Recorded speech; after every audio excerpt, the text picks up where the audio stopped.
అభ్యంతర స్నానం. అమ్మా గంగమ్మ కృష్ణమ్మకు చెప్పమ్మా కష్టం కలిగించొద్దని.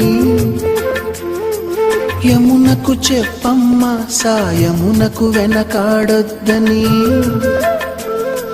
గోదారికి కావేరికి ఏటికి సెలయేటికి కురిసేటి జడివానకి దూకే జలపాతానికి నీతో బుట్టులందరికీ చెప్పమ్మా మా గంగమ్మ. జీవనదివిగా ఒక మోక్షనిధివిగా పండ్లు పూలు పసుపుల పారాణి రాణిగా